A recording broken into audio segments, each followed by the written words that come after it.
Vanessa Hayes signed the eviction notice without looking up from her desk, her pen moving in one cold, practiced stroke, because to her this was nothing more than a line item on a spreadsheet, a small obstacle standing between Hayes Manufacturing and a $400 million expansion. The man who owned that obstacle was a single father named Alexander Morgan, a quiet mechanic who ran a small garage on a forgotten strip of land beside the factory walls, a man nobody in the boardroom had ever bothered to meet. He had exactly 21 days to disappear, 21 days to pack up his daughter's childhood and vanish from a life he had built with his own two hands. Everyone who heard the news assumed his story was already over, that a man like him stood no chance against a woman like her, that this was simply how the world worked when wealth collided with someone who had none. But 21 days later, when Vanessa stood in front of cameras at the demolition ceremony meant to celebrate her victory, an announcement rang through the crowd that stopped every heart in the room because the man she had just thrown away had quietly bought her entire company. The garage sat on a narrow strip of cracked asphalt at the edge of town, wedged between a drainage ditch and the looming steel walls of Hayes Manufacturing, and most people who drove past it never gave it a second glance. A faded metal sign hung above the bay doors, the paint chipped at the corners, the letters barely legible after years of sun and rain. Yet somehow it still felt like it belonged exactly where it was. Alexander Morgan was 38 years old, broad-shouldered but soft-spoken, with hands permanently stained by motor oil and a voice that never seemed to rise above a calm, steady register no matter what kind of day he was having. He raised his daughter Emma alone, a sharp, curious 8-year-old who already knew more about carburetors than most adults twice her age, and the two of them lived in a cramped apartment directly above the garage, reachable by a metal staircase that creaked with every step and rattled whenever the wind picked up. Mornings began the same way for years, the smell of coffee drifting up through the floorboards, the radio humming some old country station Alexander never bothered to change, Emma humming to herself while she packed her backpack at the small kitchen table. Alexander was usually already downstairs by then, rolling up the bay doors, checking the schedule chalked onto an old whiteboard, greeting the first customers of the day with the same unhurried warmth he gave everyone who walked through. He would walk Emma the 3 blocks to school before opening properly, holding her hand at every crosswalk even though she insisted she was far too old for that now, and she would roll her eyes but never quite let go of his fingers until they reached the gate. By evening the rhythm reversed itself. The tools went quiet, the lights dimmed one by one, and father and daughter sat together at a small table eating whatever simple meal he had managed to throw together between customers, talking about her school day, her friends, her endless questions about engines and gears, and why metal could bend but not break under enough pressure. People in the neighborhood loved him in the unspoken way that small communities love the people who never ask for anything and always show up anyway. He fixed transmissions for the price of parts when a family couldn't afford labor, stayed open late for night shift workers who needed their cars running by morning, and never once complained about the long hours or the thin margins that came with running a business built more on goodwill than profit. An elderly widow down the street brought him a tin of cookies every few weeks simply because he had once refused to charge her for replacing a headlight, and a young mother who worked 2 jobs across town swore he was the only mechanic in the city who had never once tried to upsell her on repairs she didn't need. Emma adored him with the fierce, uncomplicated loyalty that only children seem capable of, bragging to her classmates that her father could fix anything that had a motor in it, convinced in the way young children are that her parent was the smartest, strongest person in the entire world. What nobody could quite explain, though, was the stack of old mechanical blueprints kept locked in a drawer beneath the workbench. Technical drawings far too advanced for a neighborhood garage, schematics covered in calculations that looked more like they belonged in a research lab than beside a tire rack, and a row of dusty oil cans. Every so often a well-dressed customer would walk in, glance around with visible confusion at the modest surroundings, and ask in a hesitant voice whether he was the Mr. Morgan they used to know, whether he had ever thought about coming back to the world he once belonged to. Each time, Alexander would simply smile, wipe his hands on a rag, and change the subject before the conversation could go any further, steering things back toward the car that needed fixing or the part that needed ordering, and the visitor would eventually let the matter drop, sensing that some doors were not meant to be pushed open uninvited. The letter arrived on an ordinary Tuesday morning, slipped through the mail slot along with bills and flyers, printed on the heavy cream-colored letterhead of Hayes Manufacturing's legal department, the kind of paper that announced its own importance before a single word was even read. Alexander wiped his hands on a rag before opening it, expecting another notice about zoning or insurance renewal, the usual administrative noise that came with running a small business near an industrial property line. Instead, he found a formal termination of lease, citing an expansion project and giving him precisely 21 days to vacate the property entirely, with no mention of compensation, no mention of relocation, nothing but a deadline and a signature line waiting for acknowledgement. He read it once, then again, his jaw tightening as the words settled into something real, something with weight and consequence rather than abstract legal language printed neatly on a page. Behind him, the garage radio kept playing the same cheerful song it always did, oblivious to the fact that everything underneath it had just shifted, and Alexander stood there for a long moment, simply staring at the date circled in bold black ink at the bottom of the page, doing the math in his head, and realizing that date fell only 3 weeks away. Inside the glass tower at the center of downtown, Vanessa Hayes occupied the top-floor office, with the kind of effortless authority that came from being groomed for leadership since childhood, walking hallways that her own father had once walked, sitting behind a desk that had belonged to her grandfather before either of them. She was 34 years old, the second-generation chief executive of a company her grandfather had built from a single steel foundry decades earlier, and she carried herself with the practiced composure of someone who had never once doubted her ability to win an argument or a negotiation. She was strikingly intelligent, undeniably attractive in a sharp, tailored way, and famous throughout the industry for making decisions quickly and sticking to them without apology, traits her board adored, and her rivals quietly feared in equal measure. Her assistants described her as someone who read a room in seconds and never wasted a single word once she decided what needed to be said, a woman who treated hesitation as a luxury she simply couldn't afford in an industry that punished weakness. When the expansion proposal landed on her desk, outlining a $400 million investment that would double the company's manufacturing footprint and position Hayes as the dominant regional player for the next 2 decades, she barely hesitated before approving it, because to her the project represented exactly the kind of bold, decisive move that defined her leadership style. She had spent years waiting for a project significant enough to prove she belonged in the chair her grandfather once occupied.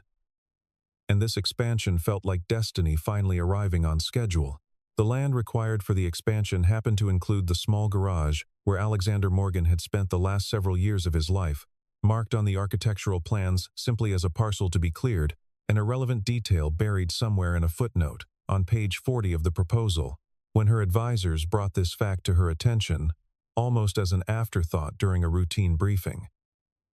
they suggested the obvious solutions, either extending his lease until alternative space could be found elsewhere in the city, or offering him a generous relocation package to ease the transition and avoid any unnecessary public friction. Vanessa waved the suggestions away almost before they finished speaking, insisting that the company couldn't afford sentimental delays on a project of this scale, that timelines mattered more than the inconvenience of one small repair shop standing on land they now legally controlled. When one advisor gently pushed back, reminding her that the man had a young daughter and nowhere else to go,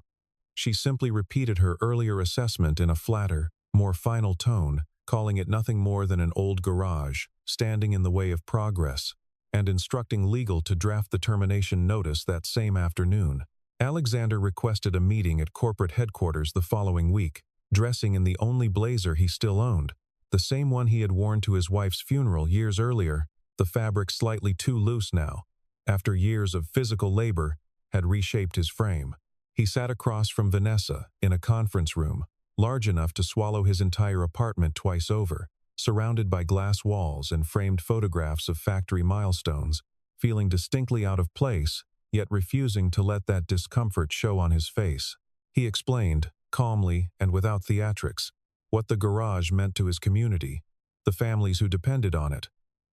the daughter who had grown up within its walls learning to read beside an oil drum, and ask simply for more time to find another location that could keep his small business alive.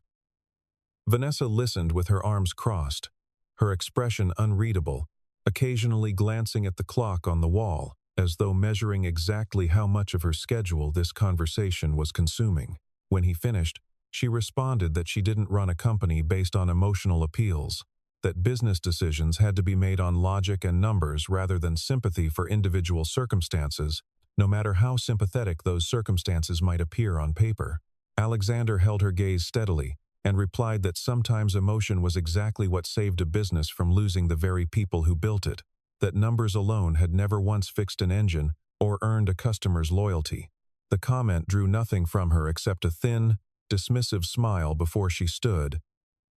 smoothed her blazer, and ended the meeting. Returning to her tablet before he had even reached the door, already moving on to whatever item came next on her schedule that afternoon. That night, Emma sat on the edge of her bed, knees pulled up to her chest, the hallway light casting a thin yellow line across her blanket, and asked her father in a small voice whether they were going to lose their home, whether the lady from the big company was going to take everything away from them the way kids at school whispered big companies always did. Alexander pulled her into a hug, telling her everything would be fine, even though he wasn't entirely certain himself, smoothing her hair the way he had since she was a baby, the way that always seemed to calm her down no matter how frightened she felt about the world outside their small apartment. He stayed beside her bed until her breathing slowed and her grip on his sleeve finally loosened. And only then did he allow the worry on his own face to surface fully, the mask he wore for her sake, finally slipping away in the privacy of the dim room. After she finally drifted off to sleep, he sat alone in the dim light of the kitchen for a long while. The eviction letter spread flat on the table in front of him, before walking down to the garage and kneeling beside an old steel safe tucked behind a stack of tires, a safe he hadn't opened in years and had nearly forgotten the combination to. His fingers hesitated on the dial for a moment, memory slowly returning the correct sequence of numbers, before the heavy door finally clicked open with a sound that seemed unreasonably loud in the silent garage. Inside were folders nobody in this town knew existed, documents that told a story entirely different from the one his neighbors believed about the quiet mechanic who fixed their cars and never raised his voice, papers that carried a name he had buried alongside his old life. 15 years earlier, Alexander Morgan had been something else entirely. A brilliant young engineer who built an industrial automation company from a garage, not unlike the one he now stood in, working nights and weekends on designs that eventually changed how factories across the country managed production lines. His innovations in manufacturing efficiency caught the attention of larger corporations almost overnight, and eventually, he sold his company for a sum that ran into the hundreds of millions of dollars, a fortune that should have set him up for a life of comfort, visibility, and influence within the very industry that now towered above his garage. Trade publications once ran features on him. Conference organizers once fought for his attendance, and investors once treated his opinions as something close to prophecy within their narrow corner of the business world. But comfort and visibility were never what he wanted, especially not after his wife was diagnosed with an aggressive illness that took her from him and Emma within the span of a single devastating year, a year he barely remembered clearly, because grief had blurred most of its edges into something formless and heavy.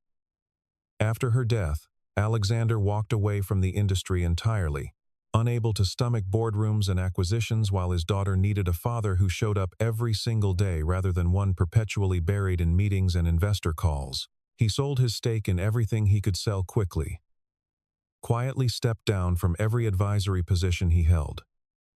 and chose instead to disappear into a quiet, ordinary life where nobody asked him about quarterly earnings or shareholder value, where the only metric that mattered each day was whether his daughter had eaten breakfast and felt safe enough to fall asleep at night. What very few people understood was that his fortune never actually vanished. It simply moved into the background, distributed across trusts, holding companies, and silent partnerships managed by a small circle of advisors who had been sworn to discretion years earlier and paid handsomely to maintain it. He kept his name off everything, let his old associates manage the portfolios quietly through layered structures designed for exactly this kind of invisibility, and focused entirely on raising Emma in the simplest way he could imagine, far from the world that had once defined him and nearly consumed him in the process. Now, sitting in front of that old safe with the eviction letter folded in his pocket, Alexander finally dialed a number he hadn't called in years, the private line of the attorney who had once handled the sale of his original company and still managed the dormant structures left behind from that chapter of his life. When the call connected, a familiar voice answered after only 2 rings, sounding slightly surprised but immediately attentive, and Alexander spoke only a handful of words, but they carried the weight of a decision 15 years in the making, telling the man on the other end that it was time for him to come back into a world he had spent over a decade avoiding entirely. There was a brief pause on the line, the kind that suggested careful consideration rather than hesitation, before the attorney simply asked what he needed and how quickly he needed it, already understanding without further explanation that something significant had finally shifted. Within hours, a quiet sequence of financial maneuvers began unfolding across several discrete holding entities, transactions structured carefully enough that no single filing would reveal the identity behind them, each piece moving independently, yet converging steadily toward a single, deliberate purpose. Brokers received instructions to begin acquiring shares of Hayes Manufacturing through layered intermediaries, never exceeding thresholds that would trigger mandatory disclosure, never drawing attention from analysts who tracked the stock day to day, with algorithms designed to flag exactly this kind of unusual accumulation. Nobody on Wall Street noticed anything unusual at first, just a series of modest, scattered purchases that barely moved the needle on trading volume, reports buried somewhere in the back pages of financial summaries nobody bothered reading closely. But somewhere behind those transactions sat a single, determined man working from a laptop balanced on a workbench surrounded by wrenches and spare parts, counting down the same 21 days that had been forced upon him, turning a countdown meant to mark his disappearance into something else entirely. By the 18th day, Alexander had immersed himself completely in research, staying up long after Emma fell asleep, poring over public filings, investor reports, and industry analyses related to Hayes Manufacturing, with the same methodical focus he once applied to engineering problems years earlier. What he found troubled him deeply. A company carrying far more debt than its public image suggested. A board structure riddled with weak oversight and rubber stamp approvals, and at least 2 senior executives whose financial dealings raised serious questions about conflicts of interest, buried beneath layers of corporate language designed to obscure rather than clarify. He cross-referenced supplier contracts against industry benchmarks late into the night, circling discrepancies in red ink on printed spreadsheets, scattered across the workbench beside half-finished cups of coffee, gone cold hours earlier. Meanwhile, across town, Vanessa remained almost entirely consumed by the expansion project. Personally reviewing architectural plans and construction timelines, paying little attention to the subtle tremors building beneath her company's financial foundation, while she focused on ribbon-cutting dates and groundbreaking ceremonies. Major investors had grown increasingly uneasy in recent months, watching the stock price drift lower as expansion costs climbed higher than projected, and murmurs of dissatisfaction had begun circulating quietly among the larger shareholders, who rarely spoke publicly but communicated plenty through private channels. Alexander used this window of distraction to his advantage, methodically increasing his position while simultaneously reaching out, through trusted intermediaries, to several of the company's largest institutional investors, presenting himself only as a serious party interested in long-term value rather than short-term disruption or hostile theatrics. One evening, Emma wandered downstairs in her pajamas,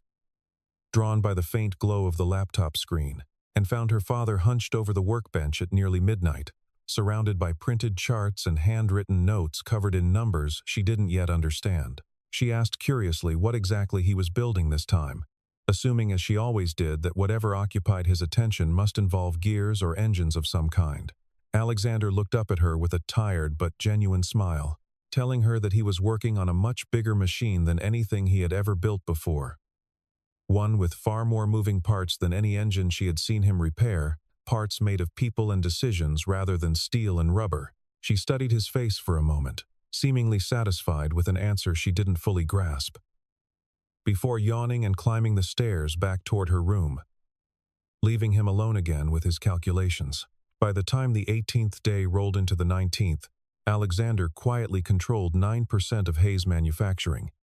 and Vanessa Hayes still had absolutely no idea that anything had changed at all beneath the surface of her own company. As the days continued to tick forward, internal whispers began circulating through certain corners of Hayes Manufacturing, the kind of murmurs that rarely reached the executive suite until they had already grown into something far larger than anyone initially expected. Alexander,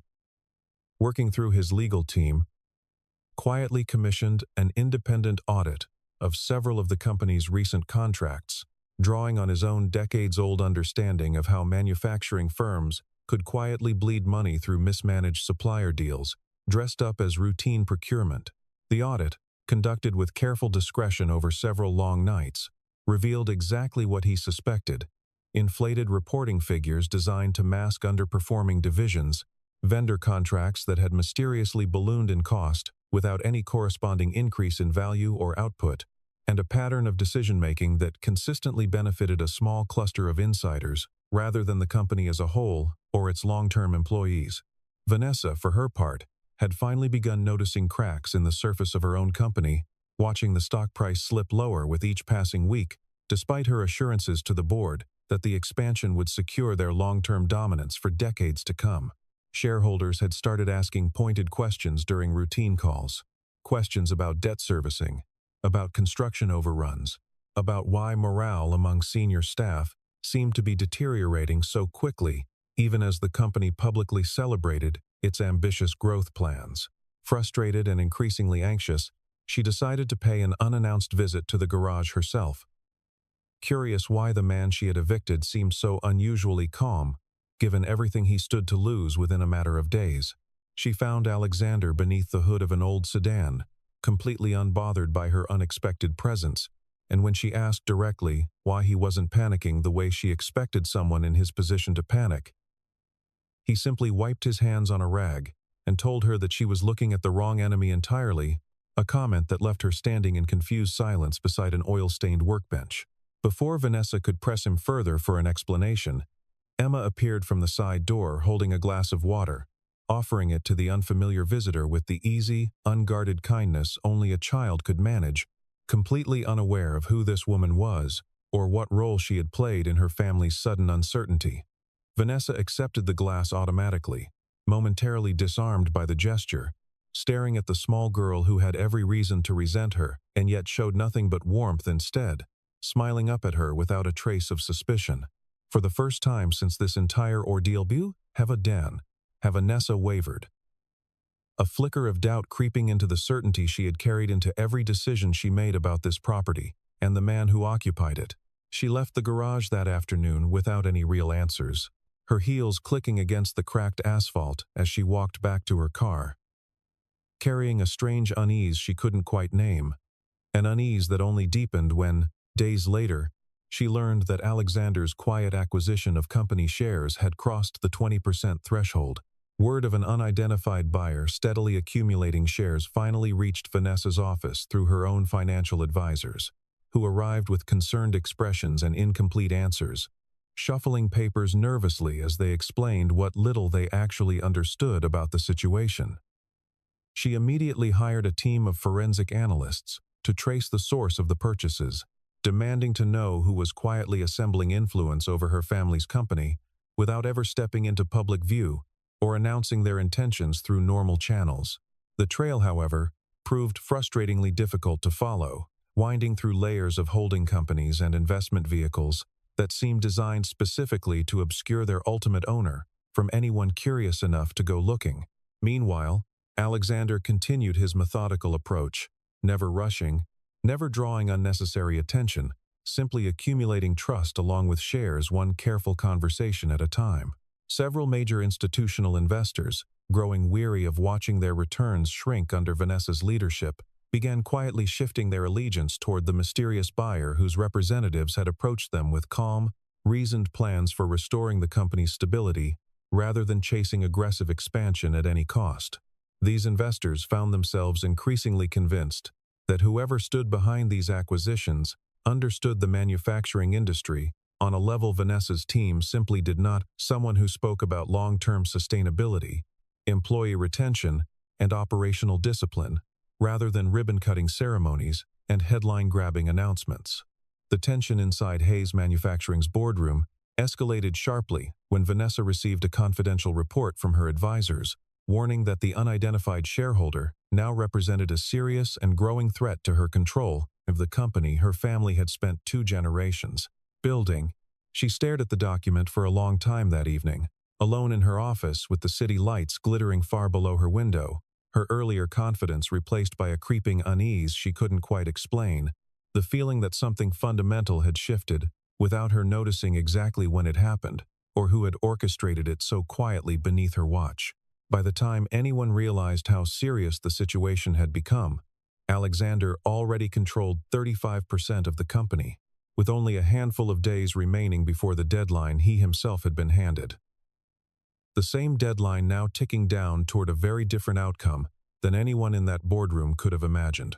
Desperate to understand who she was truly up against, Vanessa authorized a far more aggressive investigation, pulling in private analysts, and even contacting old industry contacts who might recognize patterns in the acquisition strategy being used against her with such unsettling precision. The deeper her team dug, the more a single name began surfacing repeatedly in old industry archives and forgotten technology publications, a name attached to an automation company that had once revolutionized manufacturing efficiency before its founder vanished from public life entirely without explanation. When her lead analyst finally placed a printed photograph on her desk, an old magazine clipping showing a younger, sharper-dressed version of the man she had evicted, standing beside a row of industrial robots at some long-forgotten technology conference, Vanessa felt the room tilt slightly beneath her. She refused to believe it at first, insisting there had to be some mistake, some coincidence of appearance rather than identity, until her team produced corporate filings linking Alexander Morgan directly to the very holding companies that had been quietly purchasing her shares for weeks. The realization hit her with the force of something physical, the understanding that the soft-spoken mechanic she had dismissed without a second thought was, in fact, a legendary innovator once celebrated throughout the industry for his brilliance and integrity before grief carried him somewhere far quieter than anyone ever expected. Sitting alone in her office that night, staring at old photographs and forgotten press clippings spread across her desk, Vanessa confronted an uncomfortable truth about herself, that she had judged a man entirely by his appearance and circumstances, never once pausing to consider who he might actually be beneath the surface of an oil-stained jumpsuit. She thought back to the meeting where he had asked for more time,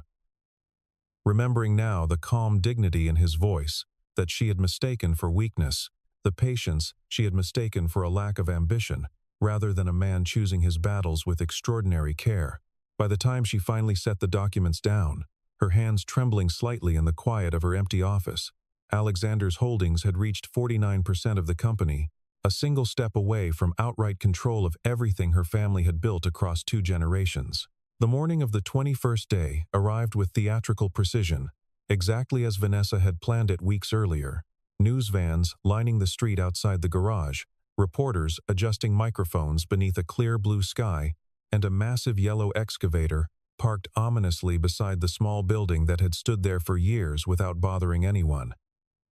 She had scheduled the demolition as a public celebration of progress, a symbolic moment meant to showcase her decisiveness and the unstoppable momentum of Hayes Manufacturing's expansion into the next chapter of its history. Standing in front of the cameras in a sharp tailored coat, her hair perfectly arranged despite the early hour, Vanessa allowed herself a brief moment of satisfaction, believing this day would mark the final closing of a minor inconvenience in what had otherwise been a triumphant and historic year for her family's company. Then, almost as if summoned by the very cameras meant to capture her victory, Alexander Morgan stepped out of a car parked at the edge of the lot, dressed in a tailored suit that fit him with the unmistakable ease of a man who had once worn such clothing every single day of his life, a sharp contrast to the oil-stained coveralls everyone in that crowd had grown accustomed to seeing him wear. Emma walked beside him, holding his hand tightly, dressed in a small navy dress with her hair carefully braided. Her small chin lifted with the same quiet confidence her father carried, both of them moving toward the crowd, with a calm that immediately silenced the murmuring reporters around them. Vanessa felt a flicker of something uncomfortable rise in her chest as she watched him approach. An instinct telling her this was not simply a man coming to witness the destruction of his old life, but something else entirely that her body understood before her mind fully caught up. She stepped forward, intending to offer some brief, perfunctory apology now that she finally understood who he truly was, a gesture she had rehearsed quietly the night before in front of her bathroom mirror, without quite believing she would need it. But before she could speak a single word, a sharply dressed attorney stepped between them holding a leather folder of legal documents, clearing his throat in a way that immediately drew every camera in the vicinity toward him instead. The attorney announced, in a clear, deliberate voice that carried easily across the silent crowd,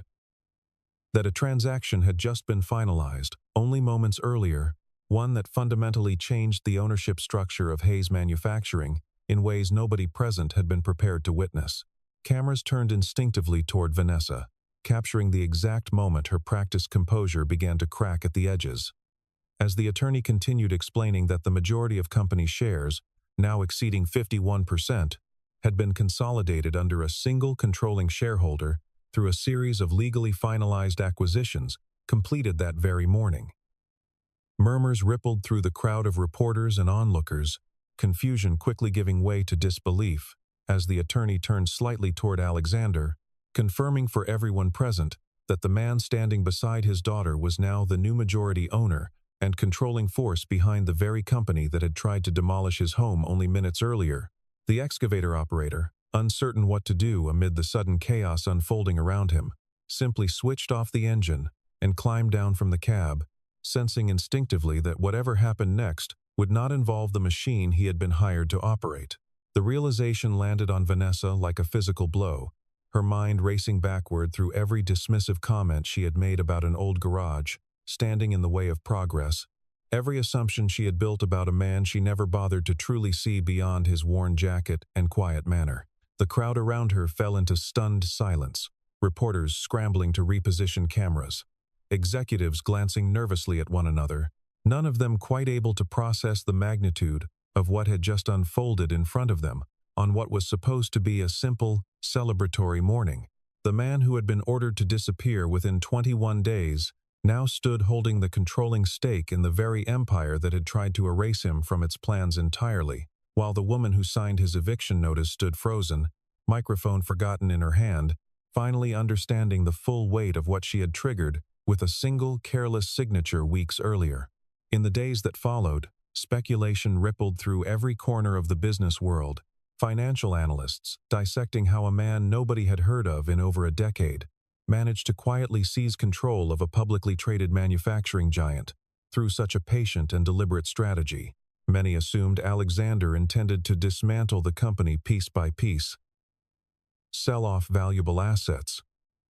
or impose sweeping layoffs to recoup his investment as quickly as possible, the kind of aggressive restructuring so common after hostile-feeling takeovers covered extensively in financial news segments that week. Reporters waited outside the corporate headquarters expecting confrontation, expecting retribution, expecting the satisfying narrative of a wronged man, finally exacting revenge on the empire that tried to crush him without a second thought. Instead, what they witnessed in the weeks that followed surprised almost everyone who had been certain they understood exactly how this story would unfold once the cameras stopped rolling outside the garage. Alexander's first official act as majority shareholder was to cancel the layoffs that had been quietly planned alongside the expansion project, layoffs that would have eliminated hundreds of manufacturing jobs to offset construction costs nobody on the factory floor had ever been told about. He insisted that production at the existing facility continue uninterrupted, refusing to let the very employees who had built the company's reputation suffer because of decisions made far above their heads by people who had never once walked the production line themselves. At the same time, he authorized a thorough internal investigation into the executives whose financial dealings had raised red flags during his earlier research, several of whom were quietly removed from their positions once evidence of misconduct became undeniable and impossible to explain away through corporate language. Within the company's first emergency board meeting under his new leadership, Alexander stood before the same room that had once approved his eviction, and spoke with a calm certainty that immediately silenced every objection raised around that long mahogany table. He told the assembled directors plainly that a business did not exist because of the buildings it occupied or the land it claimed, but because of the people who showed up every single day to keep it running, the welders and machinists and line supervisors whose labor created everything of value the company had ever produced or ever would produce in the future. Vanessa sat near the back of the room during that meeting, no longer the commanding presence she had once been, watching a man she had dismissed as insignificant articulate a vision of leadership more thoughtful than anything she had practiced in her own years at the helm of her family's company. Something shifted in her that day. An old certainty cracking open to reveal how narrow her understanding of strength and value had actually been throughout her entire career, built more on inherited confidence than genuine wisdom earned through experience. Over the following weeks, she found herself observing Alexander's decisions closely, noticing how workers who had once feared for their jobs now approached him directly with concerns, how he listened patiently, even when their suggestions disrupted his own plans or contradicted his initial instincts. The relationship between Vanessa and Alexander slowly transformed from adversarial tension into something more complicated, built first on reluctant respect and gradually softened by genuine curiosity about how the other person saw the world so differently than she had ever imagined someone could. She began asking him questions about his philosophy on leadership during quiet moments between meetings, questions she had never bothered asking anyone in her years of formal business education or the executive seminars her father had once insisted she attend. He answered honestly, never once using the conversations to humiliate her for her earlier mistakes or remind her of how thoroughly she had misjudged him when their positions were reversed. One afternoon, after a particularly difficult negotiation with a frustrated supplier threatening to walk away from a long-standing contract, Alexander surprised her by offering not punishment for her past decisions, but an invitation to remain with the company in a senior leadership role, explaining that her sharp instincts for strategy were valuable. Even if her earlier judgment had been flawed by circumstances, neither of them could fully undo now. Vanessa initially assumed this offer stemmed from pity, some calculated gesture meant to soften the embarrassment of her public downfall in front of cameras and shareholders alike. But Alexander made it clear that his decision had nothing to do with sympathy whatsoever. He told her directly, looking her steadily in the eye the way he had during their very first meeting, that he recognized genuine capability in her and believed the company would benefit from her talents if she was willing to lead differently than before, with people rather than simply above them. 6 months passed following that turbulent 21-day period, and the transformation inside Hayes Manufacturing had become impossible to ignore, even for skeptics who initially doubted Alexander's unconventional approach to leadership when the news first broke across financial channels. Revenue figures climbed steadily as renewed trust among employees translated into improved efficiency and noticeably higher product quality across every department, from the loading docks to the executive suite itself. Workers who had once whispered nervously about layoffs now spoke openly about long-term plans, mentoring programs, and a renewed sense of stability they hadn't felt in years under the previous administration's relentless focus on aggressive growth at any human cost. The culture inside the company had shifted fundamentally, moving away from rigid hierarchy and toward something closer to genuine partnership between leadership and the people actually building the products that generated their profits every single quarter. Vanessa herself had changed considerably during those months, trading her once impenetrable confidence for a more grounded, attentive style of leadership that valued listening as much as deciding, a shift that surprised colleagues who had known her for years and assumed her sharp edges were simply permanent. She often credited this shift, when asked privately by colleagues curious about her transformation, to watching Alexander navigate difficult decisions with patience rather than dominance, understanding finally that true authority rarely needed to announce itself loudly to be effective or respected. Emma, meanwhile, had claimed a small corner of the original garage as her own personal study space, Surrounded by old blueprints and simple mechanical models, her father helped her build during quiet evenings after school, exactly as she always had before everything changed so suddenly that year. The garage itself, rather than being demolished as originally planned on that chaotic morning, had been preserved and transformed into a small technical workshop where local children could learn basic mechanical engineering principles under Alexander's quiet guidance, the same patient instruction he had once given his own daughter beside that same workbench. On weekends, the small lot filled with children tinkering over simple engine models, while their parents waited nearby, a sight that would have seemed impossible to anyone who had watched the demolition crews arrive that morning months earlier, expecting a very different outcome. On a calm afternoon, many months after the chaos of that fateful day, Vanessa found herself walking back toward the old garage, drawn by something she couldn't quite name, watching as the weathered sign above its door swayed gently in the breeze exactly as it always had despite everything that had changed around it. She studied the faded lettering for a long moment before turning to Alexander, who stood nearby watching his daughter laugh with several neighborhood children gathered around a small engine model spread across a workbench in the late afternoon sun. She asked him quietly why he had never torn the old sign down, why he kept this small, unremarkable building standing in the shadow of the enormous factory he now controlled outright. Alexander glanced toward Emma, his expression softening in the unmistakable way it always did when he watched his daughter. Before answering simply that this place reminded him exactly who he was, regardless of how much power or wealth surrounded him elsewhere in his life now. He told her that a man could lose sight of everything that mattered the moment he stopped remembering where he came from, and that he intended to keep this small reminder close for as long as he lived, no matter how large the company beside it eventually grew. Vanessa nodded slowly, understanding something in that moment she hadn't fully grasped until she watched it lived out in front of her over the previous months, the quiet difference between power that demanded respect and character that simply earned it without ever asking. As the afternoon light stretched long and golden across the lot,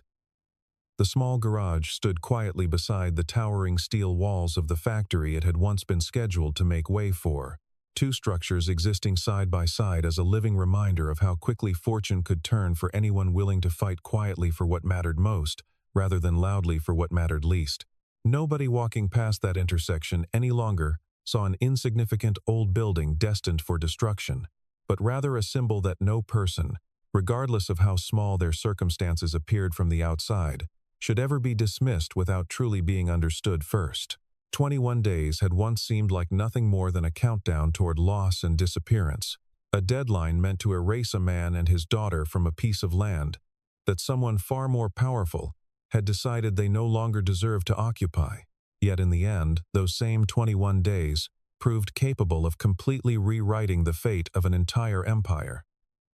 transforming a story of dismissal into one of quiet, unshakable resolve that nobody in that boardroom had ever seen coming. And somewhere within that quiet transformation lived a simple truth that outlasted every boardroom decision and every line of financial calculation ever drawn up in that company's long history. The truth that genuine character, patience, and quiet strength could ultimately prove far more powerful than any title, any fortune, or any amount of unchecked authority handed down from one generation to the next.